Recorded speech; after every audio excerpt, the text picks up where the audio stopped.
Three boys have now been detained in connection with the Hyderabad gang rape that took place last Saturday of a 17-year-old girl in Hyderabad's Jubilee Hill area. So far, the 5 accused have been identified thanks to the CCTV footage.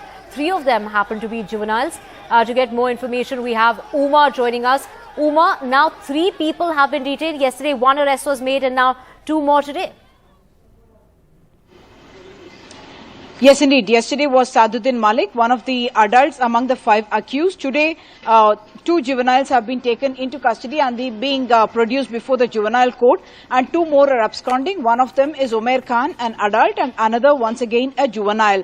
While all this is happening, a lot of political heat being kicked up here in Telangana, with Congress in fact geroing or rather protesting in front of the DGP's office here in Telangana, alleging that because these accused belong to families that are politically influential, therefore there is an attempt to protect the accused, is the allegation of both the BJP as well as the Congress.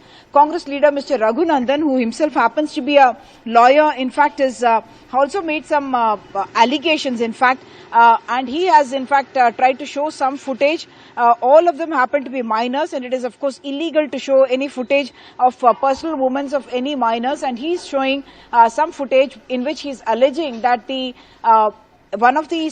son of one of the MLAs belonging to MIM was seen along with the girl inside a car, is what he's alleging, and he's alleging that the MLA's son has been in a sense let off. Yesterday the police had clarified, the DCP West Zone Mr. Joel Davis had clarified that the son of the MLA was with the group when they were getting out of the pub, and he's seen in the CCTV footage, and that yes, he was along with the group when they went to another pastry shop, coffee shop, from where they had shifted into an Innova, and that he had in fact gone away from there at that point in time, and he said that's the version of the girl as well as the version that they have got from the technical evidence, including the call data records as well as the CCTV footage that are able to see there. And as of now, his name has not been included, and the DCP had clearly said that in case any evidence comes up saying that he was also involved in the sexual assault, there would be no hesitation in adding his name, and that the law would take its course. But that as of now, there seemed to be no indication that he was with the group when the sexual assault took place or that he participated in it. The BJP as well as the Congress, however, alleging that there are influences that are playing out here, and that's the reason why the MLA's son has been excluded. Another name that had come up was the grandson of the State Home Minister, and even in that case, the DCP made it very clear that there is no involvement, there is no indication of any involvement of the grandson of the State's Home Minister.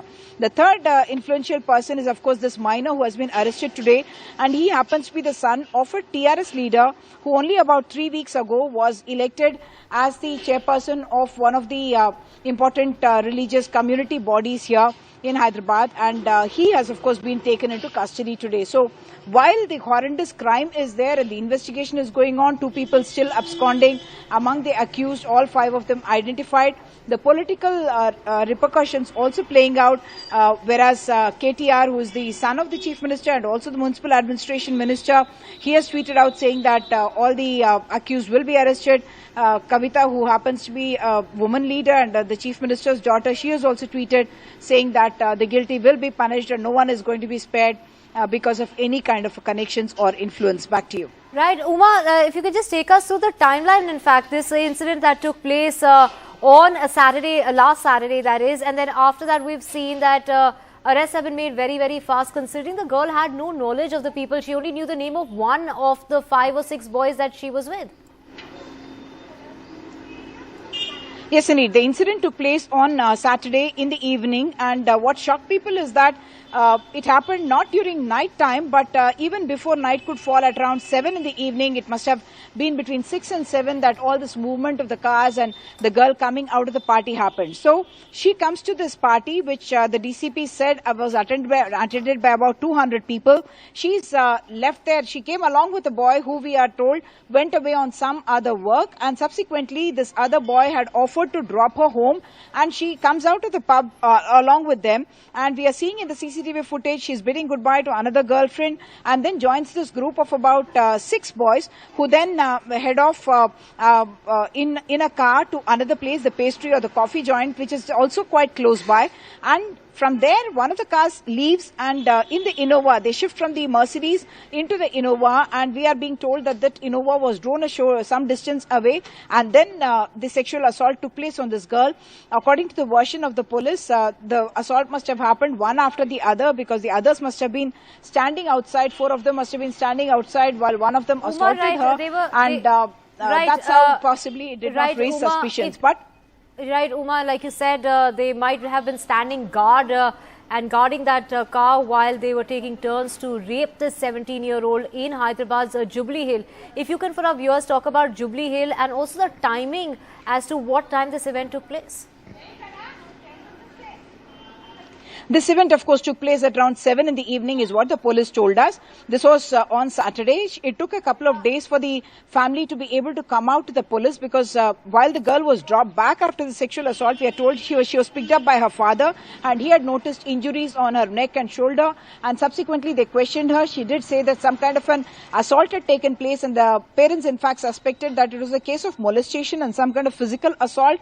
But it is after they went to the police that the police advised them. Senior police officer, in fact, Mr. Joel Dovis, had advised the family that they must register a complaint, after which the girl was sent to Bharosa, which is a cell for women who are victims of sexual violence, children who are victims of sexual violence.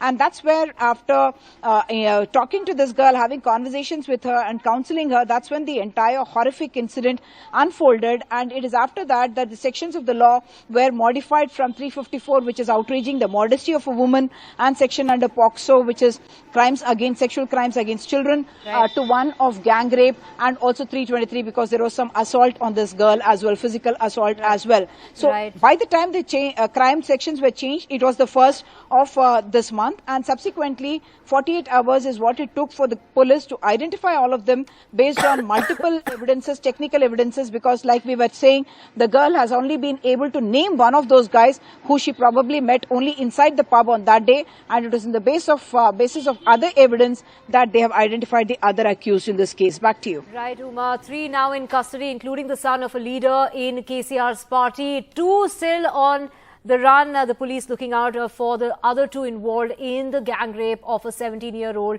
in Hyderabad's Jubilee Hill. This incident took place last Saturday, and the police are now looking for the others involved.